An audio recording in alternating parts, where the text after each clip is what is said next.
Months turned into a year, and the bond between Marcus and Amara grew stronger with each passing day. What had started as an unlikely friendship blossomed into something transformative for both of them. They were no longer just two individuals who happened to meet in a park. They were now anchors in each other's lives, providing support, love, and a shared sense of purpose. Amara's confidence soared. She walked through the halls of her school with her head held high, her notebook tucked under her arm like a badge of pride. The bullying hadn't disappeared completely. There were still whispers and sideways glances, but she didn't let them define her anymore. Instead, she channeled her energy into her art, creating pieces that spoke louder than any insult ever could. Her teachers noticed the change too. Encouraged by her progress, they nominated her for a regional youth art competition. When she won third place, Marcus was there in the audience, clapping until his hands hurt. For Marcus, life felt lighter than it had in years. Helping Amara had reignited a spark within him, a desire to connect, contribute, and heal not only himself but others around him. Through the Veterans Outreach Program, he became a mentor to other former soldiers struggling with PTSD or feelings of isolation. He often brought Amara along to meetings, introducing her as the artist who saved me. The veterans were initially surprised by this shy yet determined girl, but soon they warmed up to her. Some even began learning basic sign language so they could communicate with her more easily. It became clear that their friendship wasn't just changing their lives, it was inspiring everyone around them. One crisp spring morning, as they sat on their bench overlooking the pond, Marcus pulled out his phone and typed a message. "Do you remember when we first met? Amara smiled softly, nodding. Of course she remembered. That day by the pond, when she had silently signaled SOS, unsure if anyone would notice, she pointed to herself and signed, "Scared," then pointed to Marcus and signed, "Brave." Marcus chuckled, shaking his head. He typed back, "I wasn't brave. I was lost. You helped me find my way." Amara tilted her head thoughtfully, then wrote in her notebook, "We helped each other." And she was right. Their relationship was a perfect example of how connection can heal wounds neither person knew how to fix alone. For Amara, Marcus had been a protector, advocate, and cheerleader during times when the world felt overwhelming. For Marcus, Amara had been a reminder of resilience, joy, and hope, a beacon guiding him out of the darkness. As the seasons continued to change, their impact rippled outward. Inspired by her success at the art competition, Amara started teaching free drawing classes for kids in her neighborhood, showing them how to express themselves through creativity. Many of those children looked up to her as a role model, someone who proved that being different wasn't a weakness, it was a strength. Meanwhile, Marcus expanded his work with the Veterans Group, organizing community events that brought together people from all walks of life. One project involved painting murals in underprivileged areas, using art as a tool for unity and healing. During one such event, Amara stood beside Marcus, guiding participants on how to sketch outlines before filling them with color. Together, they transformed blank walls into vibrant stories of hope and collaboration. Years later, when people asked Amara about her journey, she always mentioned Marcus. "He taught me I could be strong," she'd say through an interpreter, her voice steady and proud. And when people asked Marcus about his path to recovery, he always credited Amara. "She reminded me why life is worth living," he'd reply, his eyes soft with gratitude. On quiet afternoons, long after Amara had grown into a confident young woman and Marcus had found peace in his own skin, they still returned to their bench by the pond. They didn't need words to communicate anymore. Their bond transcended language. As they watched the ducks paddle lazily across the water, they knew one thing for certain. Their friendship had changed everything, for themselves and for the countless lives they touched along the way. In the end, it wasn't just about saving each other. It was about finding light in the darkest corners, building bridges where none existed, and proving that kindness has the power to transform even the most broken hearts. As the seasons changed and winter approached, Amara's confidence continued to grow. Her school life was improving, thanks to Marcus's intervention and the accommodations her teachers had finally started implementing. But it wasn't just about academics. Amara was beginning to see herself differently. She no longer felt like an outsider looking in. Instead, she realized she had something unique to offer the world. Her sketches, once hidden away in her notebook, became a way for her to express herself boldly. One crisp December morning, Amara arrived at the park with a nervous excitement bubbling inside her. She carried a flyer in her hand, which she handed to Marcus as soon as he sat down beside her. The flyer announced an upcoming art show at her school, a showcase of student work open to parents, teachers, and the community. At the bottom, in bold letters, it read, * Special Guest Exhibit by Amara Thompson. *. Marcus stared at the flyer, his chest swelling with pride. He looked at Amara, who was biting her lip nervously, waiting for his reaction. Without hesitation, he pulled out his phone and typed, *. This is amazing. I'm so proud of you. *. Amara beamed, her face lighting up like the first rays of sunrise. She quickly wrote back in her notebook, *. Will you come? *. Marcus didn't even need to think before nodding firmly. Of course, he said aloud, knowing she could read his lips. Then, grinning, he added, *Front row seat.* The day of the art show arrived, and the school auditorium buzzed with energy. Parents milled around, admiring paintings, sculptures, and photography displays set up on long tables. In one corner, Amara's exhibit stood out, a collection of sketches that told stories of resilience, hope, and connection. There were drawings of the park, the pond, and Marcus sitting on their bench.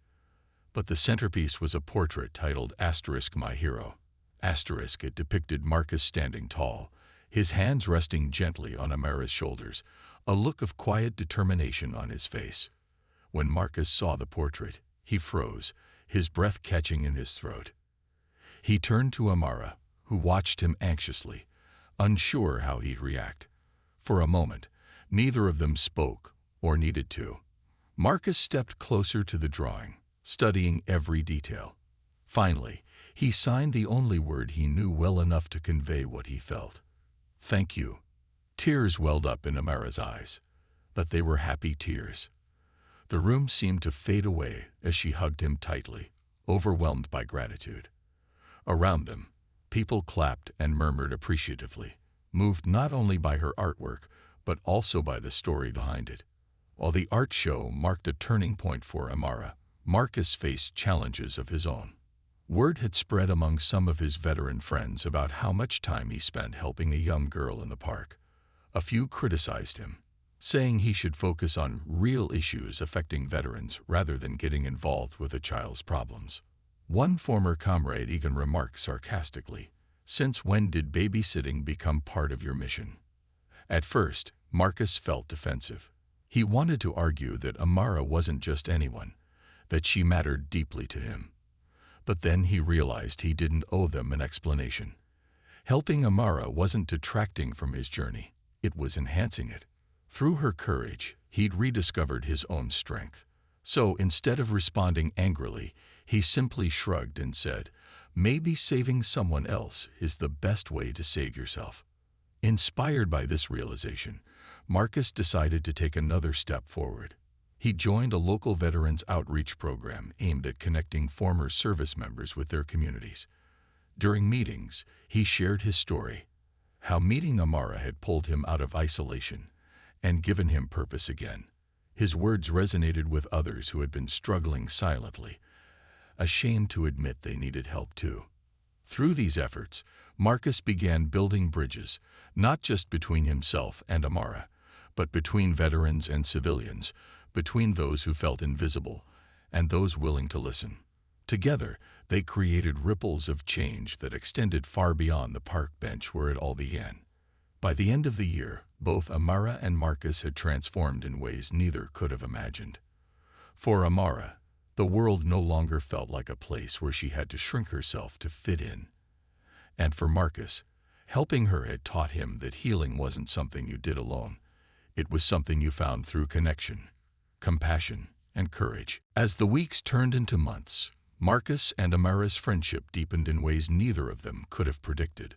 What had started as a chance encounter by the pond blossomed into a bond that brought light to both their lives. For Marcus, spending time with Amara became a source of healing.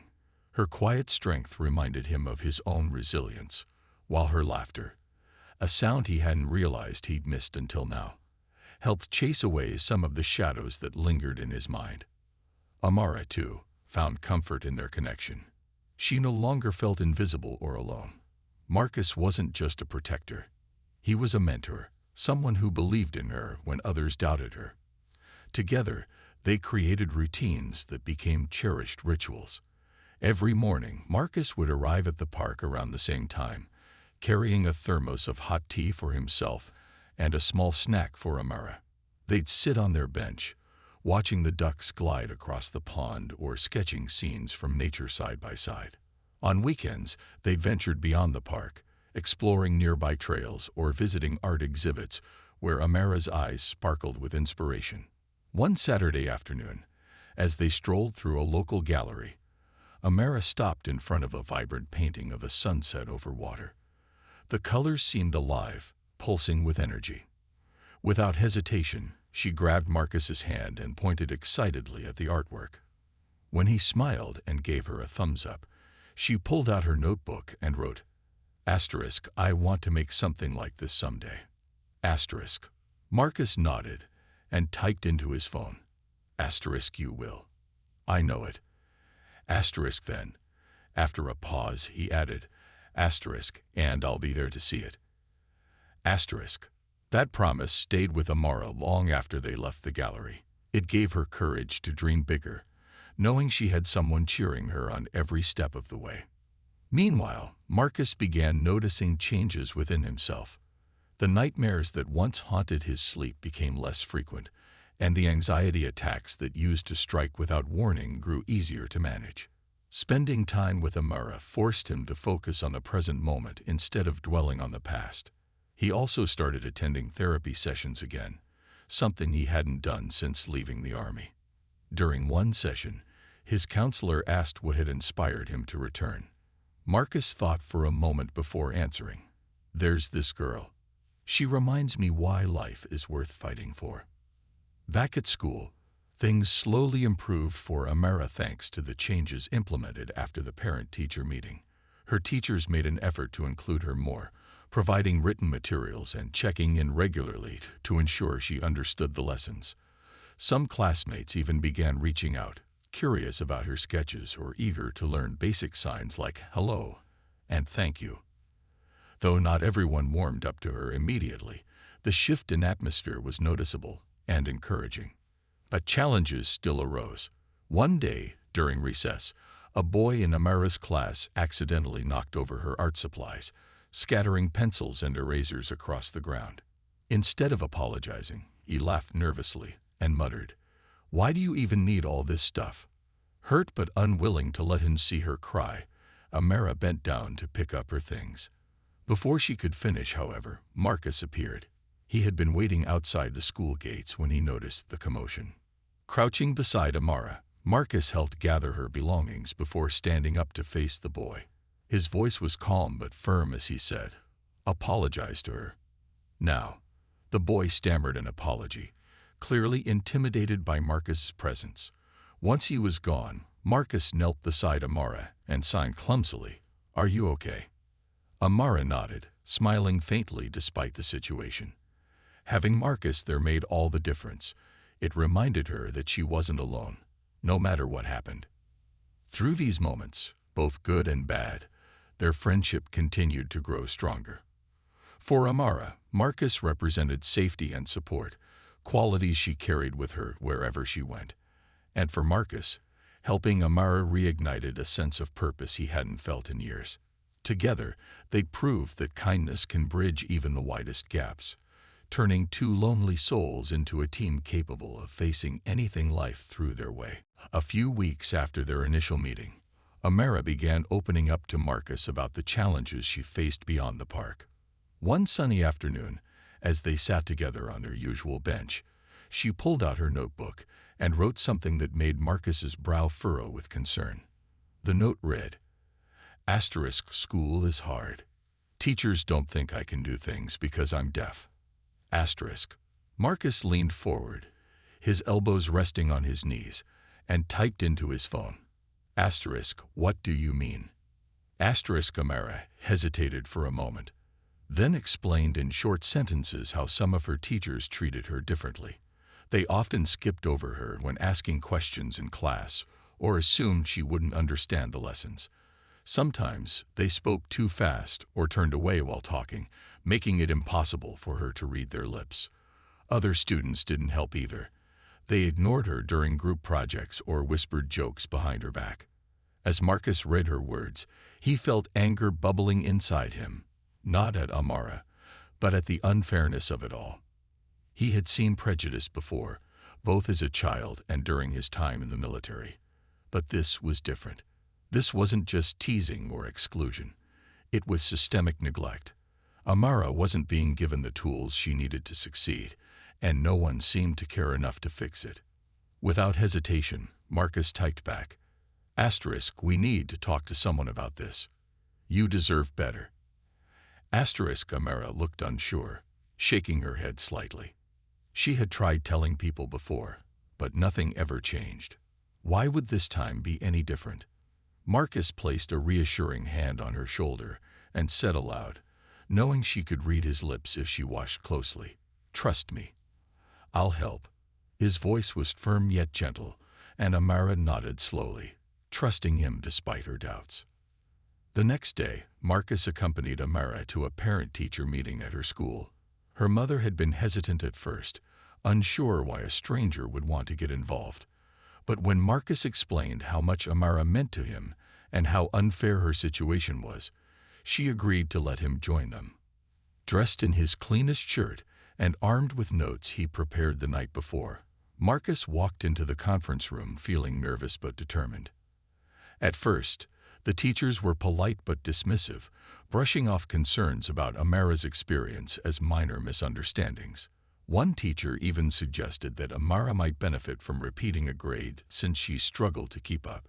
Marcus clenched his fists under the table, forcing himself to stay calm. When it was his turn to speak, he stood up and addressed the room directly. "I served in the army for years," he began, his voice steady and commanding.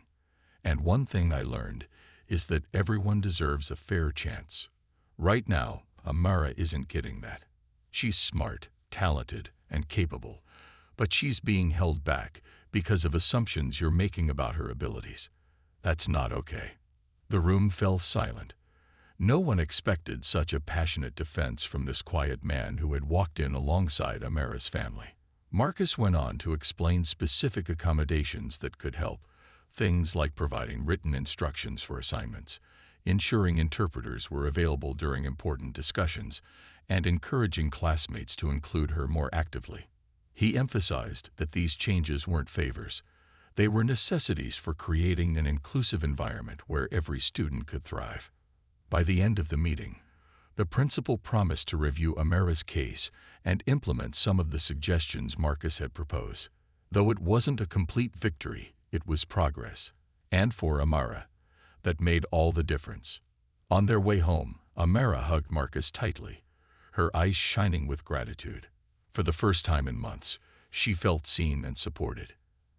And for Marcus, standing up for Amara reignited a sense of purpose he hadn't felt in years. By fighting for her rights, he realized he was also fighting for his own healing. A reminder that sometimes, helping others is the best way to save yourself. Over the next few days, Marcus found himself returning to the park more often than usual. What had started as a chance encounter with Amara was quickly turning into something deeper. A connection neither of them had expected, but both desperately needed. For Marcus, the quiet girl with the big heart became a reason to step outside his own struggles. And for Amara, Marcus was becoming someone she could trust in a world that often felt unwelcoming. Each day, they would meet at the same bench near the pond. At first, their interactions were simple and tentative. Marcus brought his phone along every time, using it to type messages for Amara to read. She responded either by writing in her notebook or signing when she wanted to express herself quickly. Though Marcus didn't know much sign language, he paid close attention to her gestures, picking up bits and pieces here and there. One afternoon, he surprised her by signing "thank you," clumsily but earnestly. Amara's face lit up with delight, and she immediately corrected his hand shape, laughing softly when he got it wrong again. It was the first time Marcus had seen her laugh, and it made him smile too. Their conversations grew more meaningful as they learned about each other's lives. Amara shared stories about her love for drawing and how she dreamed of becoming an artist someday. She flipped through her notebook to show Marcus some of her favorite sketches, scenes from the park, portraits of animals, and even a picture of him sitting on the bench. When she pointed to the sketch of him, Marcus chuckled nervously but felt a warmth spread through his chest. No one had ever drawn him before, let alone captured him so thoughtfully. In return, Marcus opened up about his past. He told her about growing up poor in a rough neighborhood, where kids teased him relentlessly because he stuttered when he spoke. He explained how joining the army had given him purpose, but also left him scared in ways that weren't visible. Amara listened intently, nodding whenever she understood. When words failed, she reached out and patted his arm gently, as if to say, "I get it." One day, while they sat watching ducks paddle across the pond, Amara pulled out her notebook and wrote, "Why are you sad sometimes?" Her question caught Marcus off guard. He stared at the page for a long moment, unsure how to answer. Finally, he typed into his phone, "Sometimes I think about things I can't change. Bad things that happened a long time ago." Amara tilted her head, studying his expression carefully. Then she wrote back, "Do you want to forget them?" Marcus hesitated before replying. Not really. But I want to feel better. Like you do when you draw or watch the birds." Her response came quickly. "Maybe we can help each other." Those 6 words stayed with Marcus long after their conversation ended.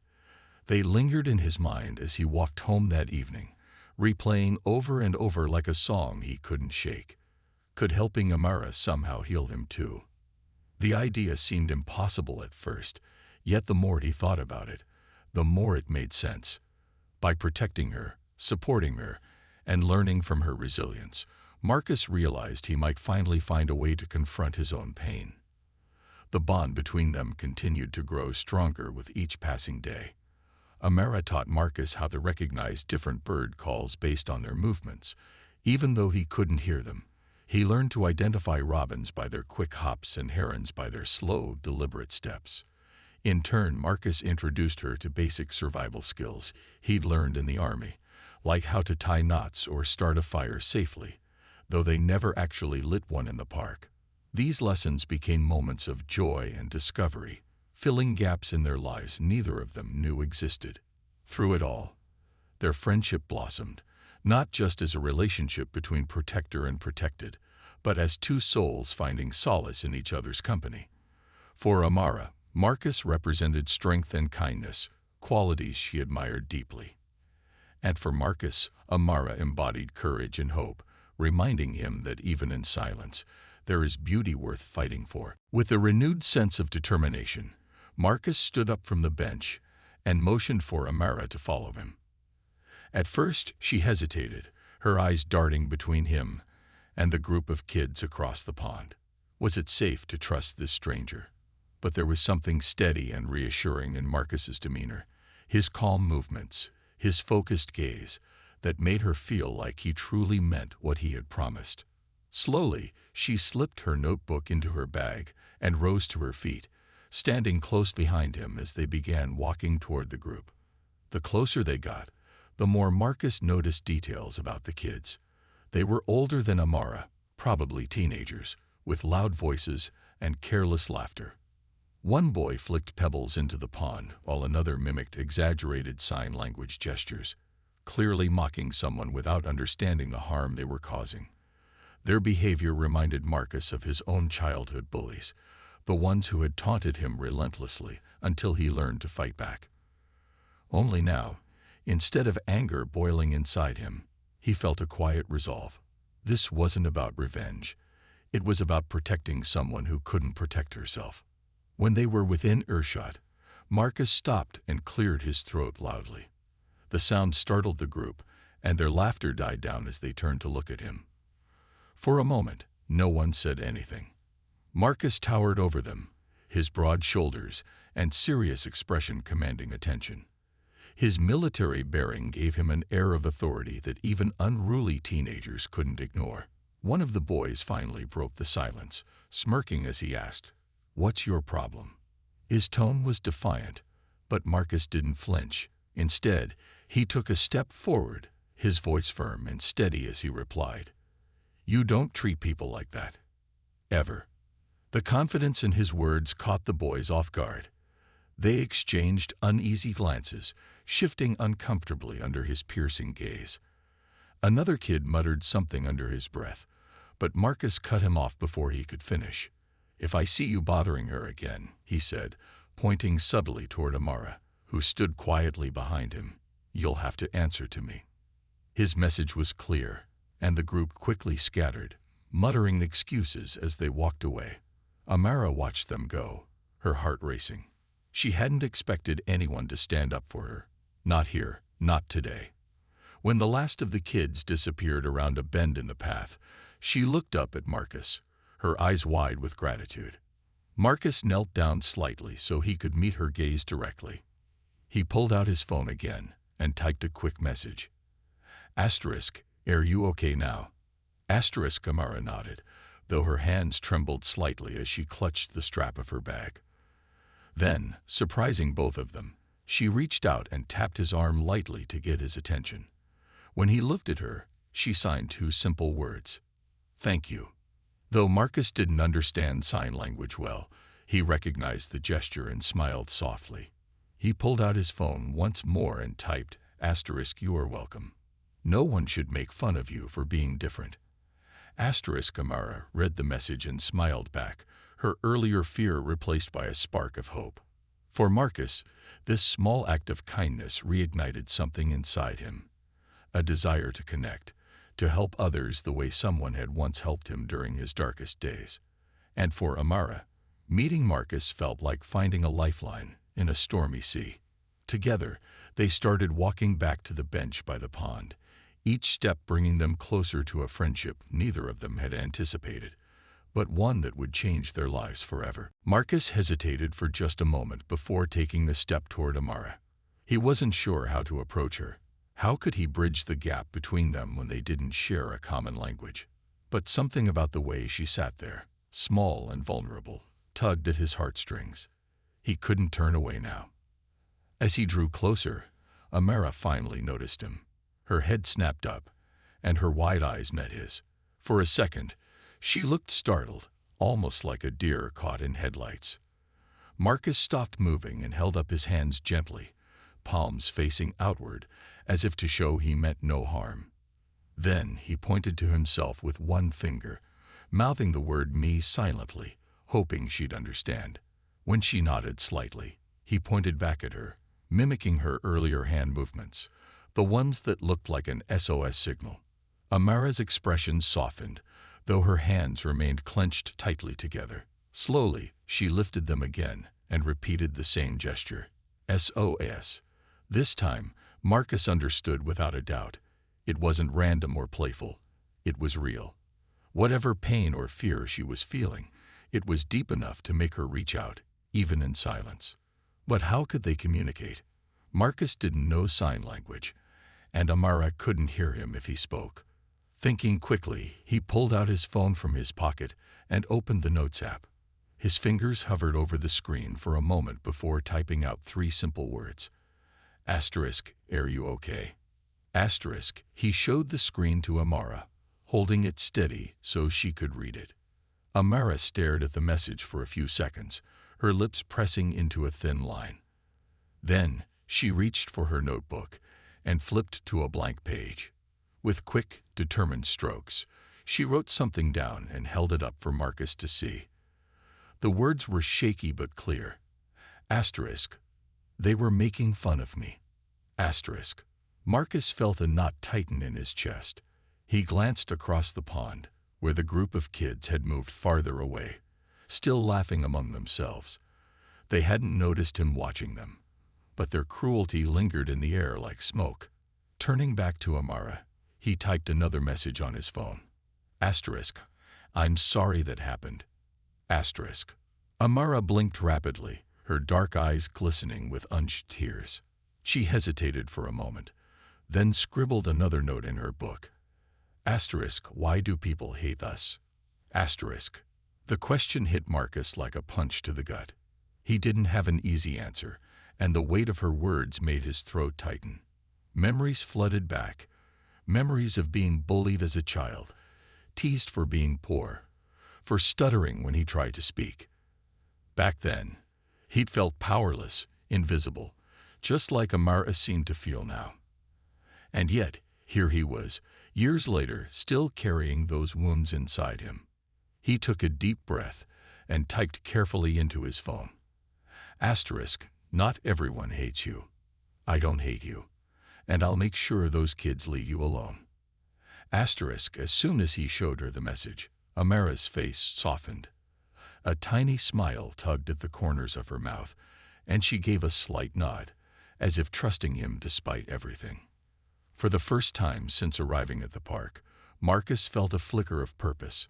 Helping this girl might not change the world, but it could change hers, and maybe his too. On a crisp autumn morning, the sun peeked through the trees, casting golden patterns on the ground. The air smelled fresh, like fallen leaves and damp earth. Amara, a 12-year-old girl with big, curious eyes and a warm smile, walked slowly toward her favorite spot in the park. It was a quiet bench near a small pond where ducks paddled lazily and dragonflies hovered above the water.